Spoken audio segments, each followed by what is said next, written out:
I think that's a cup holder, isn't it? We'll call it one. We'll call it one. Well, hey, welcome. Welcome to Vineyard. It's good to see you all this morning. There's a little slip of paper on with a QR code. If you're new, there's a welcome link there. If you scan that, and there's some things going on coming up that we wanted to alert you for. And let me start this on the screen. We'll show you some of the things that are happening this week before we dive into this Sunday's sermon. First off, starting this Wednesday, we have a new book study and small group that will be beginning. No reading, I'm sorry. It's not a book study. That's tonight, for those of you doing the parenting thing tonight. But we have a new curriculum that we're starting this Wednesday night, the 13th, and it's called Lamenting Racism.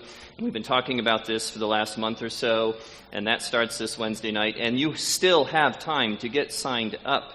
And so there's a board back there with a QR code for you to sign up for that. That'll be taking place this Wednesday night. Also, a couple weeks, on October 23rd, ladies wanted to alert you for a fall potluck at the home of Donna Velosa.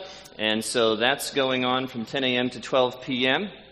And not to be outdone that same day, but the men will be having a grill night that evening. So ladies in the morning, men that night at Stuart Aldrich's home. If you've never been to one of Stuart's grill nights, you just need to go for the grilled onions alone. And so it's good stuff. And so that's happening the same day on the 23rd. And so there's a QR code there. You can let Stuart know you're coming and get signed up for that as well. And all that information is on a table back there. If you have children, you may have noticed that you checked them in next door, not in the breezeway. We are officially out of the breezeway, thank God. So that's exciting.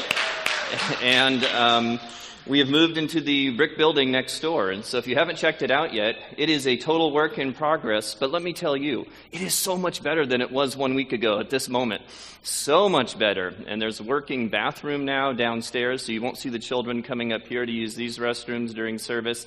So that's going on over there. And we've painted everything and cleaned and painted the floors and sealed and all. And it's still very much a work in progress. But our Y2K ministry is now over there. So stop by and check that out if you haven't yet. And also, they would love to have volunteers. Megan and Alex, since we moved over to this building, have really not been able to ever attend a service up here.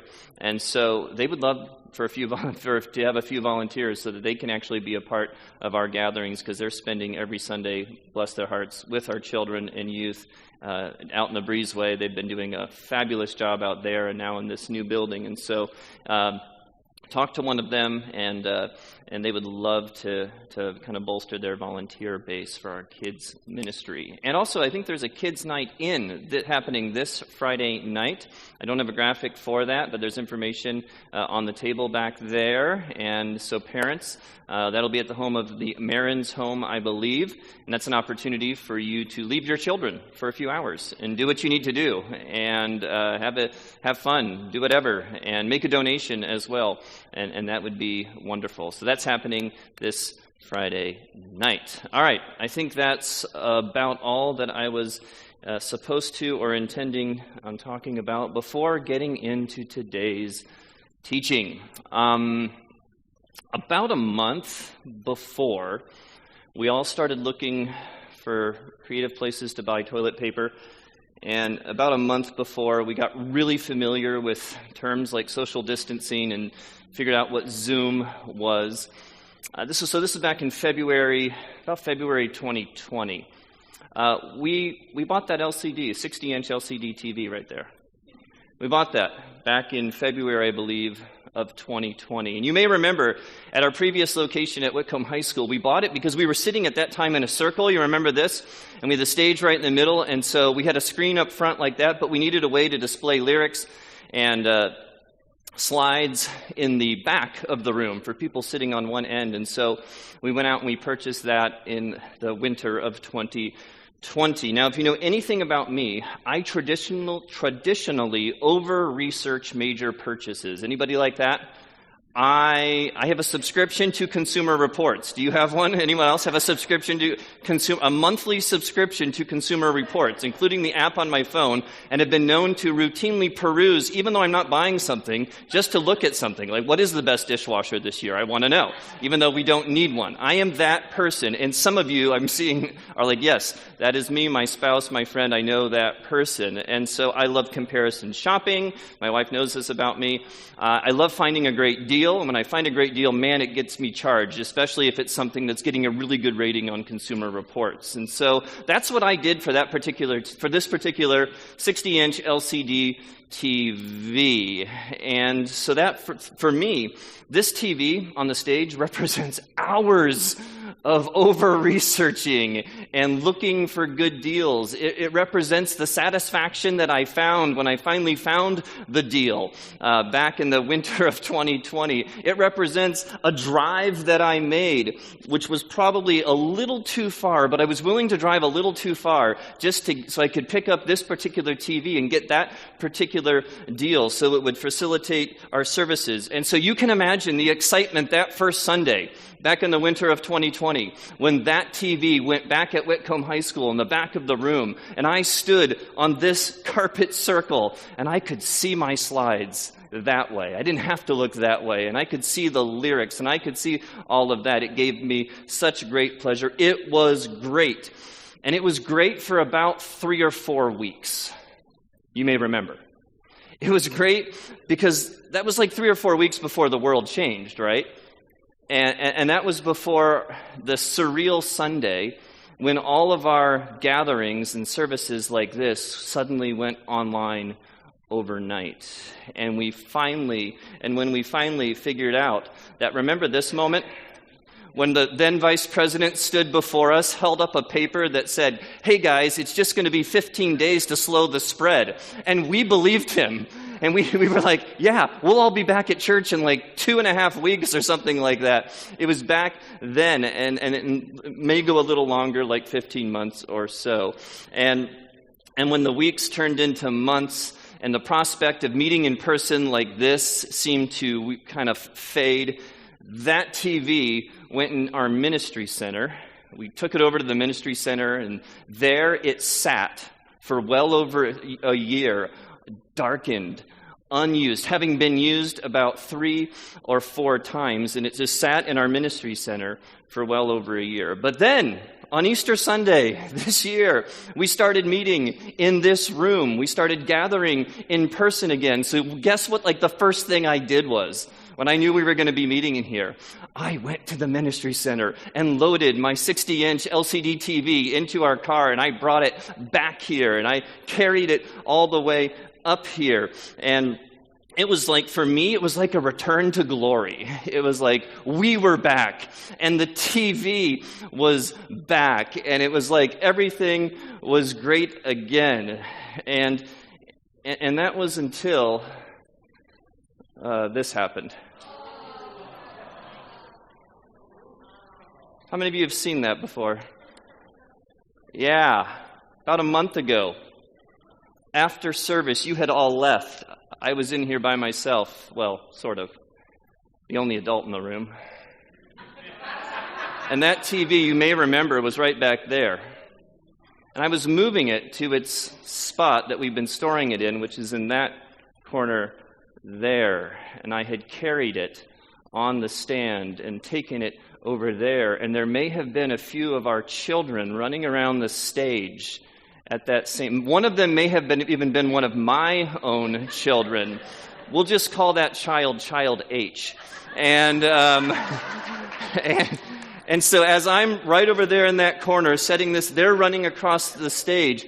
And at that very same moment, another one of my children, for we have many, came into the room. And this little one came through that door there. We'll just call her child H-2. And she was begging me, Daddy, for my attention. She was saying, Daddy, Daddy, Daddy, Daddy, Daddy, Daddy. And so I set the TV down in that corner, and I turned to see what my 2-year-old wanted, and I took my hands off of the stand before I had... You see those legs extended like that? They weren't like that. They were about half of that. And I set it down and I let it go, and I turned to see what little hope he wanted, and then I heard the crash behind me. And I turned in that corner to find that TV laying face down. It was like the glory had faded and fallen. And it was lying over there, and the rest is history. I had this immediate thought, well, that wasn't supposed to happen. And I picked it up, and I plugged it into that wall socket, the nearest socket right over there, and I hit the power button like I just did to see what the damage was. And this is what I was staring at. Shattered. Broken. Useless, right? I mean, pretty much useless.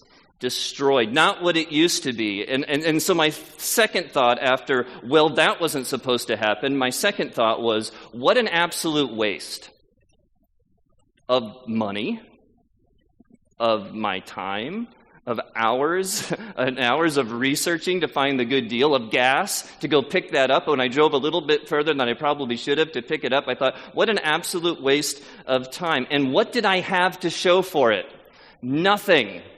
Nothing but a shattered, broken, useless 60-inch LCD TV. I even contacted Advanced TV Repair, a local TV repair place, a 5-star rated on Yelp local TV repair place that I found. No novice TV, the Advanced TV Repair. I contacted them to see if there was anything they could do to salvage this TV that had been used 3 or 4 times. Here's actually the reply I got back. Hi, Jacob, replacing LCD panel costs more than the TV, thanks. In other words, what? You're stuck with it. In other words, it's like, wonderful. Not only is it broken, it's broken beyond repair.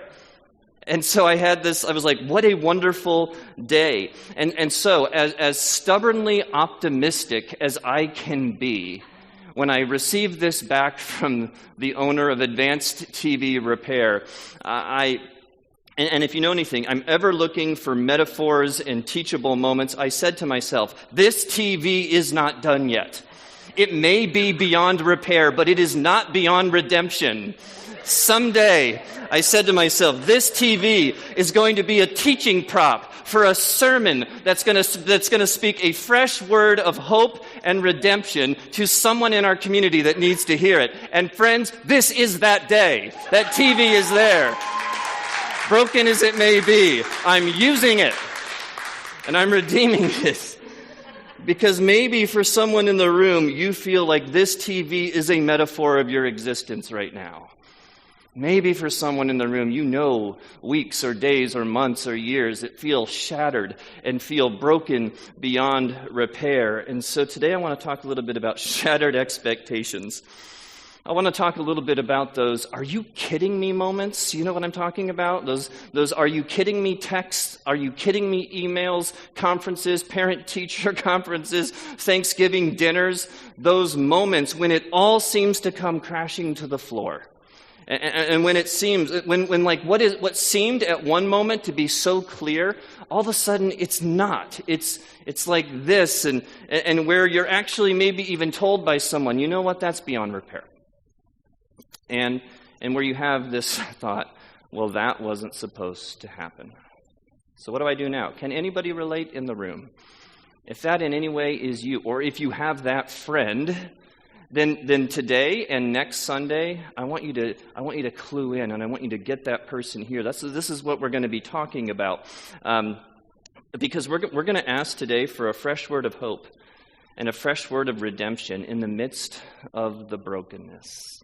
So, for the past few weeks, we've been kind of inching our way along in this minor prophet, this Old Testament book, the book of Haggai. We met this prophet a few weeks ago, if you were here in week 1 of this, 3 weeks back. We met this prophet named Haggai who had a word from God for a community that was supposed to be building something, remember? They were supposed to be building the temple of God, but they really had been spending their time and energy and resources building something else, namely their own homes. And so for over a decade, this fledgling community had essentially been staring at a building project that looked a little bit like that 60-inch LCD TV on the stage. That's kind of what it resembled, kind of what it looked like. They had tried to rebuild their glorious temple that once was, but that work, it had somewhere along the way, it had fallen apart. And maybe, just maybe, it had caused them to think, maybe this is truly beyond repair.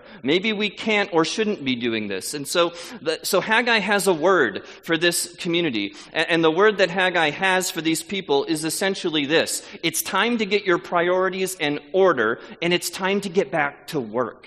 It's time to do what you're called to do. It's time to build the temple once again. It's time to live into another story for your life and for your community. And last week, Abigail reminded us through Haggai chapter 1 that as they do, God is with them, giving them all the protection and all the provision that they need to accomplish what they are attempting to do. And so the work starts at the end of chapter 1. The people actually get back to this good work. They begin to rebuild the temple. You could actually say it this way. The LCD TV is back in the building, right? And it's glorious, and it seems to be going well for about a month.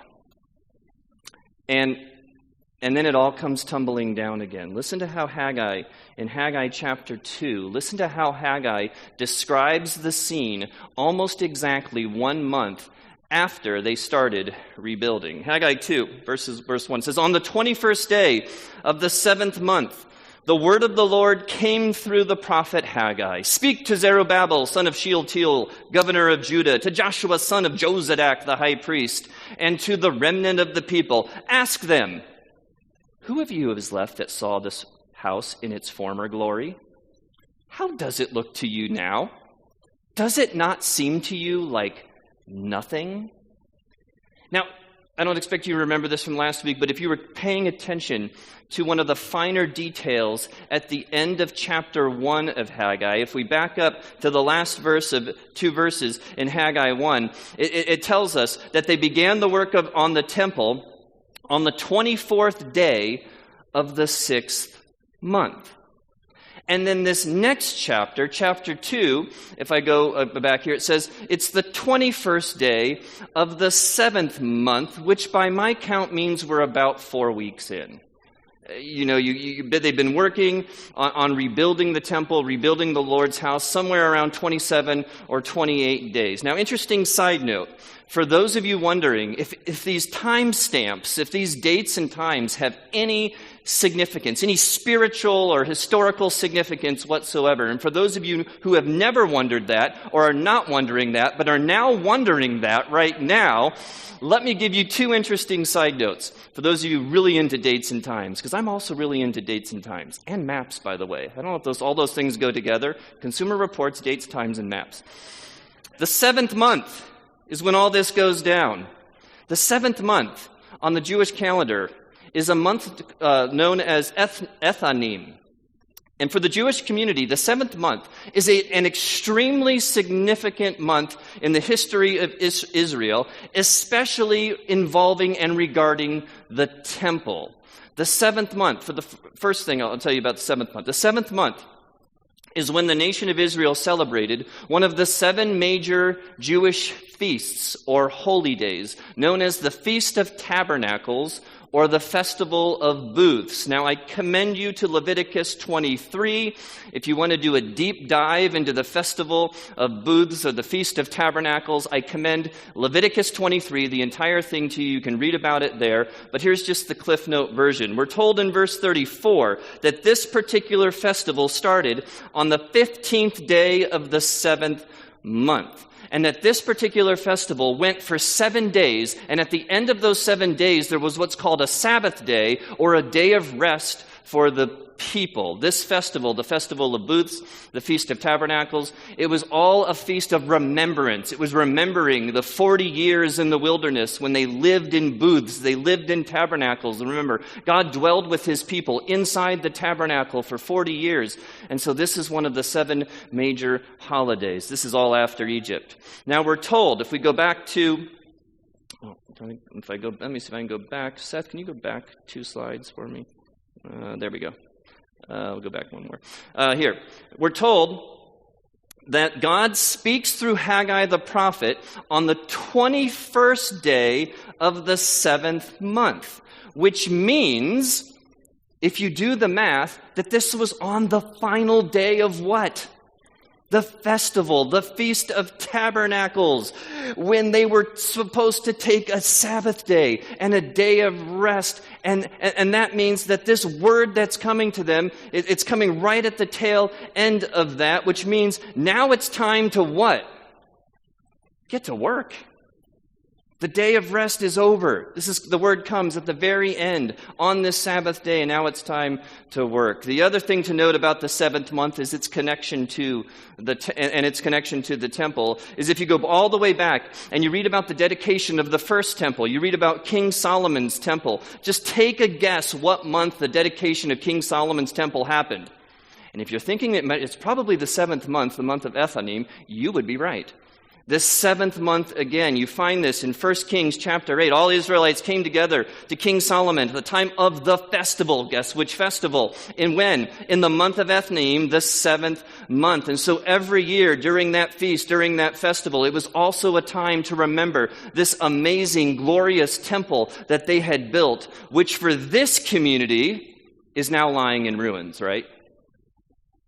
And the word of the Lord comes. And so with all of that as the backdrop and all that time and after this festival for remembering how God has promised to tabernacle and be with us and with his people, and at the same time, when they're celebrating or remembering their glorious temple as it once was, the word of the Lord comes through Haggai the prophet, and Haggai seems to ask 3 additional rhetorical, or I would say semi-rhetorical questions. And these come in verse 3. He asks, "Who of you is left who saw this house in its former glory? How does it look to you now? Does it not seem to you like nothing?" So I want to just take a very quick look at those 3 questions in order. Because I think those 3 questions, I think they have something to say about shattered expectations, about dealing with something that may seem like it's beyond repair. And so let's start with the first question. He asks, "Who of you is left that saw this house in its former glory?" Who's Haggai speaking to here? He's speaking to the older generation, isn't he? This is not to those in the Y2K building next door. This is not to the millennials. This is not to the Gen Xers. This is not a question for those people. This is a question for people about 70 plus. And I'll show you that. He's speaking to people who were actually around and they saw the good old days, right? They had seen the temple in its former glory. Maybe you could say they remember back at Whitcomb when the 60-inch LCD TV sat there in all of its glory. They were there, and they remember when we used it 3 times.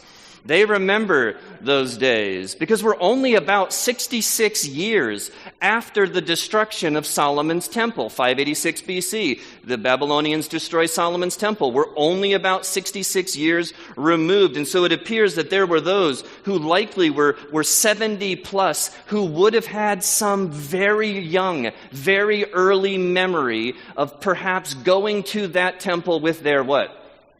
With their parents. Of going to Solomon's temple, what it used to be like. And let's think about what they would have remembered. Because they were not just remembering the material structure, the glorious physical building that King Solomon had built. It's a whole lot more than that. Because you have to remember that Solomon's temple was built at the height of the monarchy, at a time when it was like you could call it, the glory days of Israel. It was built at a time when their power and their wealth and their influence and their religious identity were at an all-time high. They were politically powerful. They were a world superpower, and now they're not. But they used to be. And now they're not. Which leads us to the next question, doesn't it? So how does it look to you now? Which is an absolutely loaded question, isn't it? A very loaded rhetorical question. Because this new temple effort is taking place when this former world superpower is now just a small province living under the thumb of another world superpower. I mean, their power and their wealth and their influence and their religious identity, it's all taken a bit of a hit, hasn't it? And so the prophet asks, how does it look to you now? And I imagine for many in that older generation, they would say it looks a bit like a shattered 60-inch LCD TV sitting on a stage that we're all shaking our head going, it didn't used to be like that. Didn't used to be that way. And you know what? Maybe that's where it starts. Maybe redemption and restoration starts with an honest assessment of what's broken at present. Maybe it starts by being honest about what actually is and how things actually are. Because we can all stand around and stare at that TV and think, it's not that bad. I think we can still use it yet. It's going to be okay. I remember we can all stand around and pray and extend a hand that it's going to be okay. Maybe it starts with an honest assessment. No, that's broken. And that's shattered. And it needs to be restored. This is a question in some ways for the older generation about perception, isn't it? How does it look to you? What does it seem like in your eyes? And if we're honest, we'd have to say, it's broken. Not impressive yet. It's got some flaws. No, it's not restored. And that leads to the final question. The final question is, does it not seem to you like nothing? Because, it's not what it once was. It's got some warps and wobbles.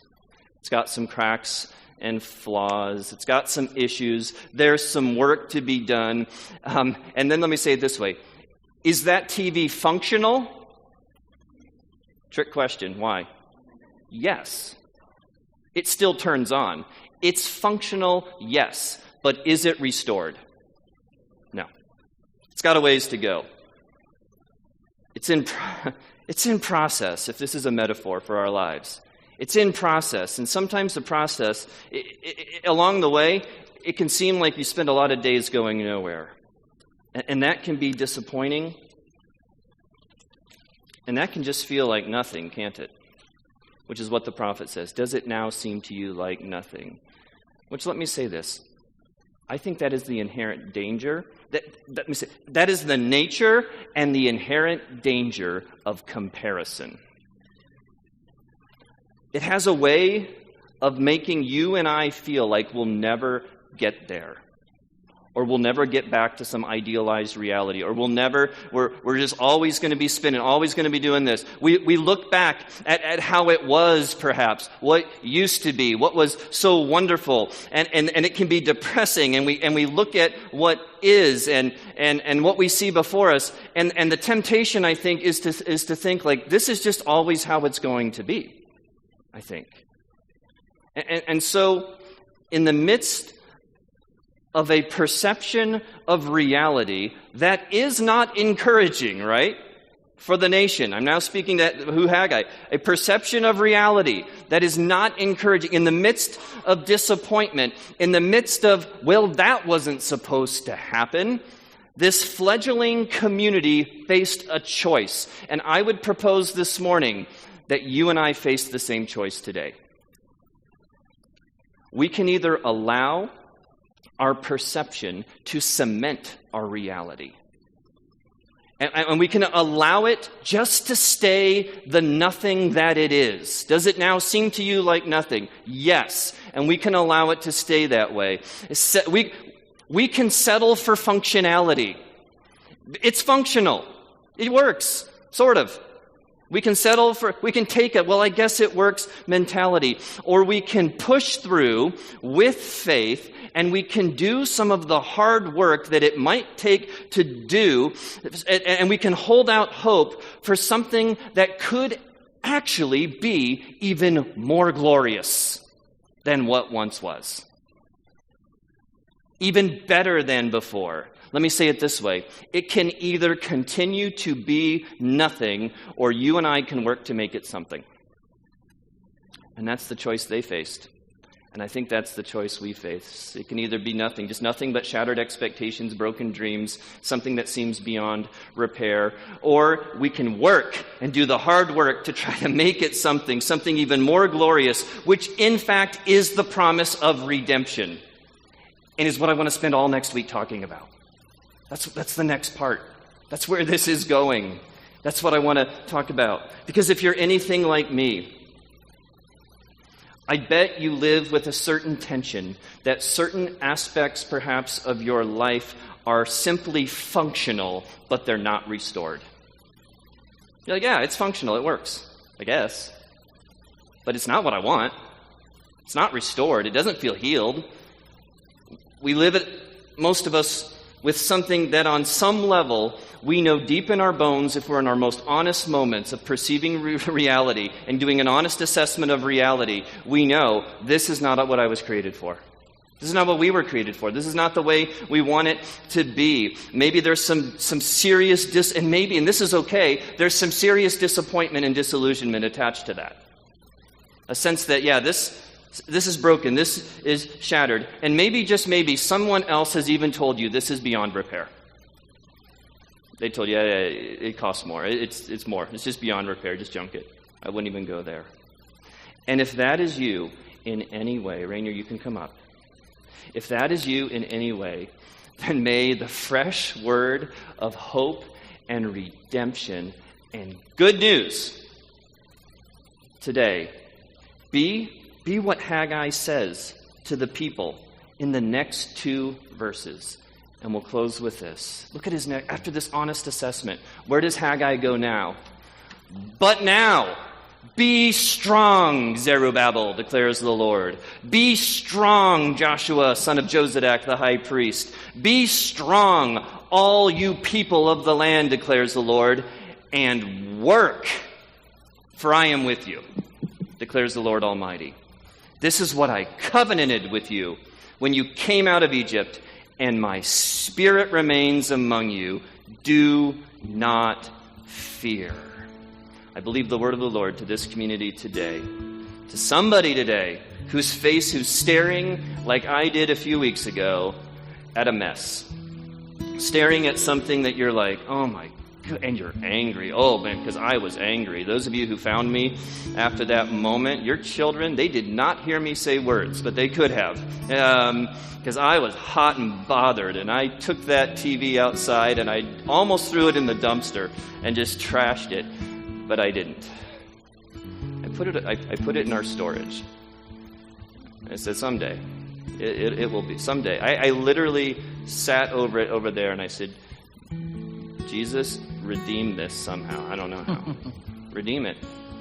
And I honestly believe for someone in the room today that that's it. This is the answer to that prayer. This is the redemption moment. You need to hear today, be strong. Put your name in there. Zerubbabel. Be strong. Put your name in there. Be strong. And work. It's going to take some work. There's no getting around that. That's just how life is, right? It's going to take some work. Be strong. But do not fear. Do not fear. Why? I am with you. I am with you. So Holy Spirit, would you come now and would you minister to someone in this room who feels like a shattered, broken, somewhat useless 60-inch LCD TV. Would you change some stories today? Would you start writing some redemption stories where there has been brokenness and lack of clarity? Would you begin to write a new story in someone's lives today as people in this room pick up the pieces, pick up what has fallen? Lord, would you begin to do something new? Would you be, Holy Spirit, would you begin to minister strength? Be strong. Would you begin to give strength for us to do the hard work? For someone in this room to make the phone call. Yeah, it's going to take hard work to make the phone call. For someone in this room to keep pressing into those children. To keep extending love. Whatever it's going to take, Lord, would you write new stories in this room today? We need new stories. We break, we leak, we warp, and we wobble. Would you steady us? And would you create something out of nothing, even more glorious? Something we never could have imagined, something we never could have dreamt, something only you could do. So you will receive all the glory. In Jesus' name. Jesus' name. Rainier's going to center us in worship right now. And there's going to be some questions up on the screen, some papers that are passed out. We've been doing this throughout this series, just giving you some time to reflect. And so we can start passing those out now in some pens.